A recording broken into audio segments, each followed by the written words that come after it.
52% സ്ത്രീ വോട്ടർമാരുള്ള വയനാട്ടിൽ UDF മഹിളാ സംഘടനകളും രാഹുൽ ഗാന്ധിയുടെ പ്രചാരണം ഏറ്റെടുത്തു കഴിഞ്ഞു. വീടുകൾ കേന്ദ്രീകരിച്ചുള്ള പ്രചാരണത്തിനാണ് വനിതകൾ രംഗത്തിറങ്ങിയത്.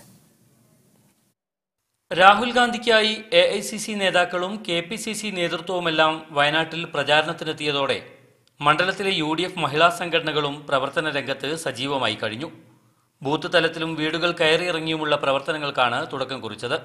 കൺവെൻഷനുകൾ മണ്ഡലം തലത്തിലും നിയോജക മണ്ഡലം തലത്തിലും കൺവെൻഷനുകൾ വിളിച്ചുകൂട്ടിയിട്ടുണ്ട്. അതുപോലെ ബൂത്ത് തലത്തിലുള്ള കൺവെൻഷൻ വിളിച്ചുകൂട്ടിയിട്ടുണ്ട്. ഞങ്ങൾ വീടാന്തരം ഇതിൻ്റെ സന്ദേശം എത്തിക്കുന്നതിന് വേണ്ടിയിട്ട് പ്രത്യേകിച്ച് മഹിളകളുടെ നേതൃത്വത്തിൽ ഞങ്ങൾ തയ്യാറായിട്ടുണ്ട്. ബൂത്ത് തലം മുതൽ ഞങ്ങൾ പ്രത്യേക കൺവെൻഷനുകൾ വനിതകൾ വിളിച്ചിട്ട് വേണ്ടത്ര, അതായത് എത്രയോ ആൾക്കാർ തിങ്ങിക്കൂടുകയാണ്, അതുപോലുള്ള ജനവുമായിട്ട് ഞങ്ങൾ പ്രവർത്തിച്ചുകൊണ്ടിരിക്കുന്നു.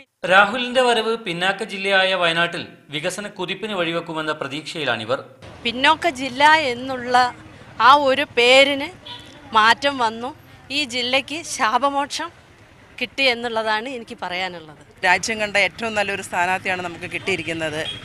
അപ്പം മെഡിക്കൽ കോളേജ്, ബദൽ റോഡ് സംവിധാനങ്ങളൊക്കെ തന്നെ നമുക്ക് നടപ്പാക്കേണ്ടതായിട്ടുണ്ട്.